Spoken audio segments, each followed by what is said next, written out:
سلام علیکم. چطوری؟ من خوبم، شما چطوری؟ خوبم مرسی. بفرما. امیدوارم که مزاحم نه نشده باشم. مزاحم چیه؟ قهوه میخوری؟ نه، من فقط اومده بودم امانتتون رو بهتون بدم. امانت؟ چی هست؟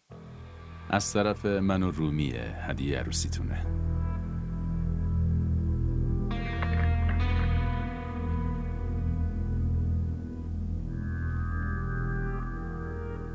همزه این که بری تو رسید رزرو هتله. داداش این خیلی گرونه، من نمیتونم هدیه قبولش هیچ کنم. قیمتی نداره داداش عظیم.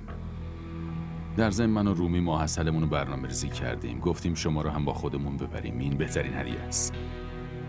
خیلی ممنون که به فکر ما هم بودین، اما این خیلی گرونه، من واقعا نمیتونم اینو قبول کنم.